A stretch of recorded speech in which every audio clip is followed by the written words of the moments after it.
Souvent, les enfants qui grandissent dans une famille qui parle une langue, qui n'est pas la langue de l'école, n'est pas la langue de la société, quand ils vont à l'école, ils refusent de continuer à parler cette langue. Et les parents ont du mal à gérer ce refus. Il faut dire tout d'abord qu'il n'y a pas de recette miracle, tout dépend du contexte et des langues qui sont en jeu, mais on peut essayer de mettre en pratique certaines stratégies, certaines suggestions. La première que je suggère est d'essayer de comprendre pourquoi l'enfant refuse de parler la langue.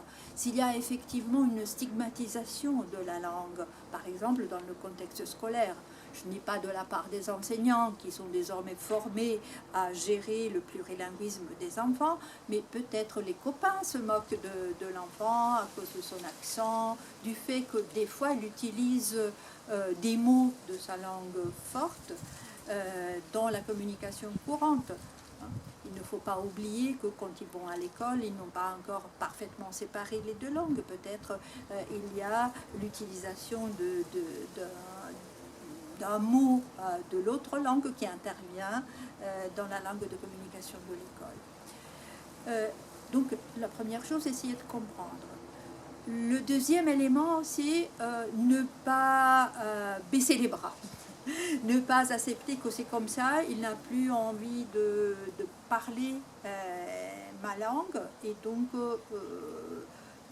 je renonce moi aussi, et je passe à la langue de la communication sociale, à la langue de l'école.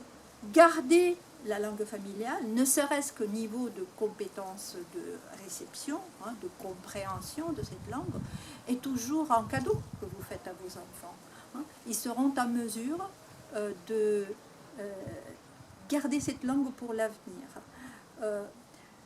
J'aime rappeler un épisode qui m'a profondément touchée, c'est l'histoire d'un petit Chinois de 8 ans qui a été inséré dans une classe d'immersion en France. Et donc à la fin de ce parcours, on l'a interviewé et on l'a félicité pour son français, et puis on lui a demandé, oui mais là, maintenant tu parles bien le français, mais tu as oublié le chinois. Il lui a dit, non, je n'ai pas oublié le chinois, je sais qu'il est dans un coffre. Et il est là pour moi. Quand j'en aurai besoin, j'ouvrirai le coffre et je le trouverai. Et j'ai trouvé cette comparaison, cette métaphore géniale. Parce que pour lui, sa langue, le chinois, était un objet précieux qu'on garde dans un coffre et qu'on ne perd pas.